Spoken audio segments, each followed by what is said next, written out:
Welcome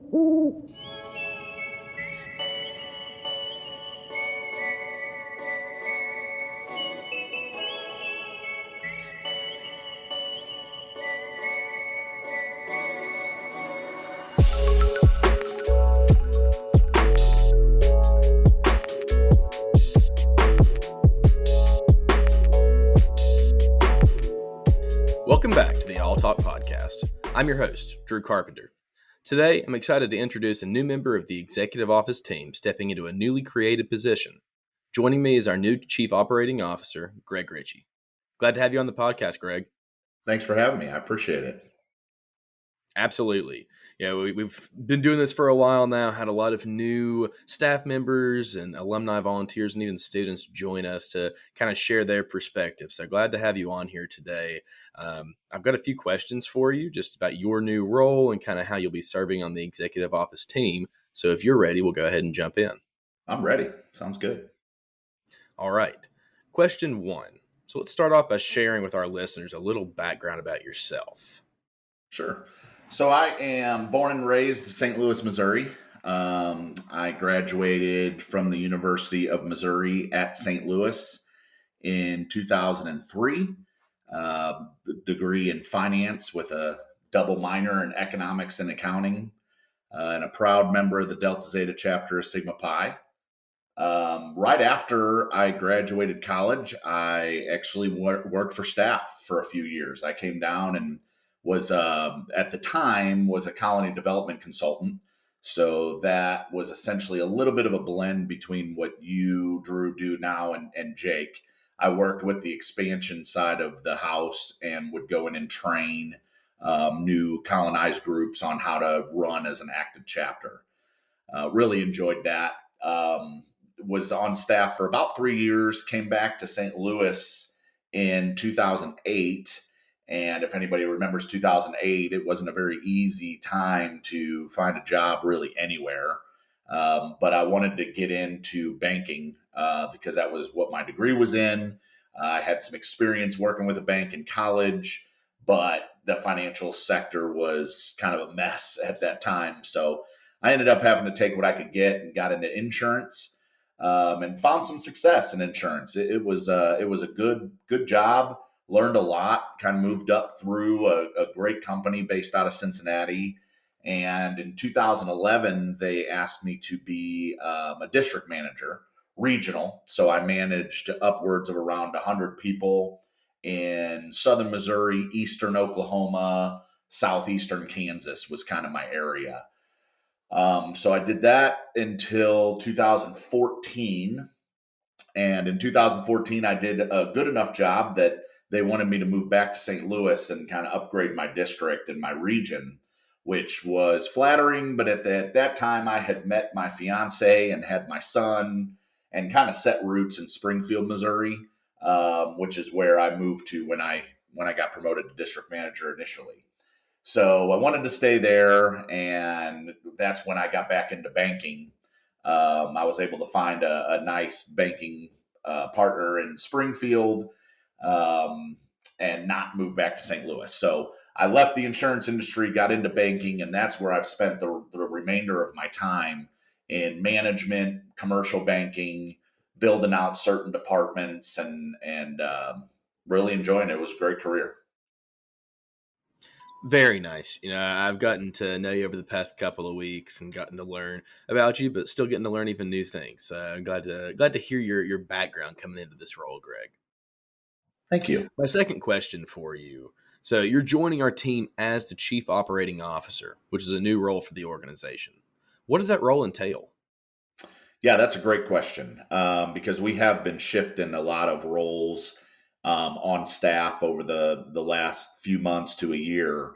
What this role essentially is, to try and simplify it down as best as I can, is to this point, John, as our CEO, has kind of had to deal with two sides of his operation.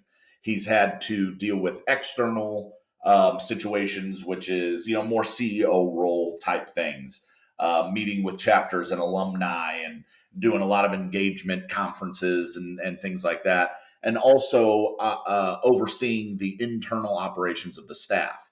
And as you know, Drew, as we grow our staff, things get complicated. We have a lot of moving parts. We have a lot of, different logistical things and budgeting things and, stuff that John just really can't keep a handle on while he's doing his other role as the CEO. So I don't know if I actually simplified it or not, but that's where I kind of step in.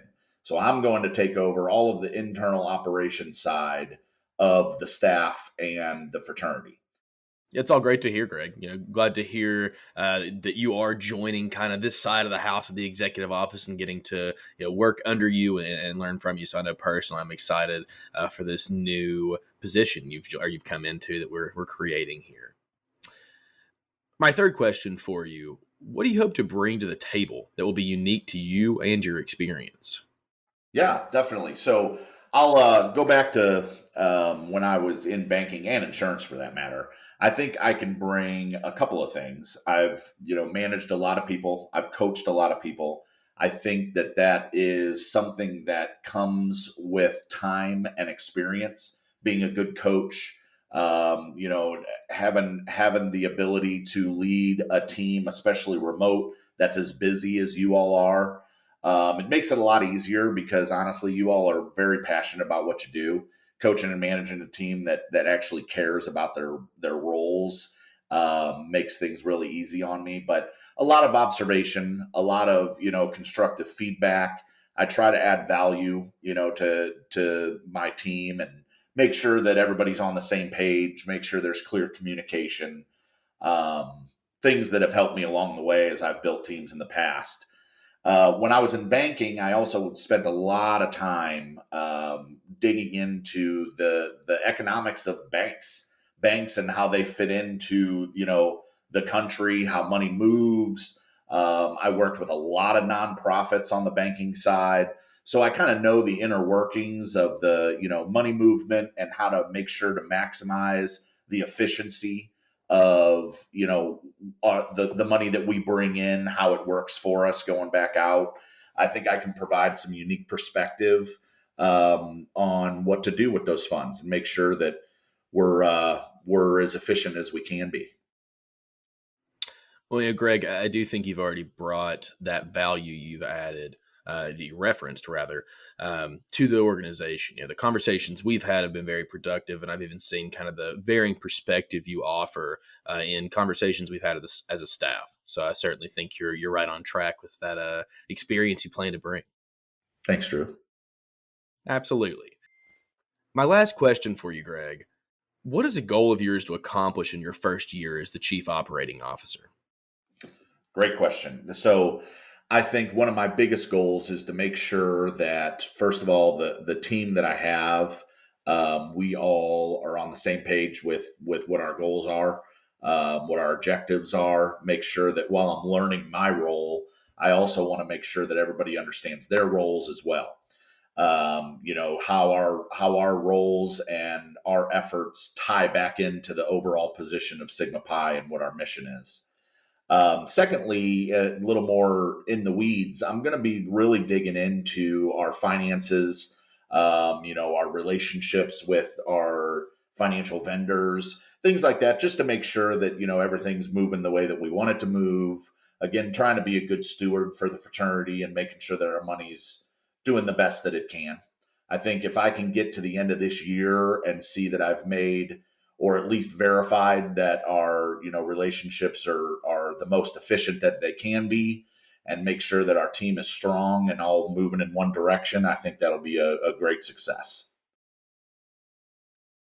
Absolutely. And I've started to see that work we're already accomplishing now, just a few weeks into your role. But that will wrap up today's discussion. Thank you for joining us for this episode of the Owl Talk podcast. And thank you, Greg, for stopping by. Thank you so much for having me. It was exciting. For everyone listening, make sure to hit subscribe and please leave a rating and review on your favorite podcast platform. And as always, I believe.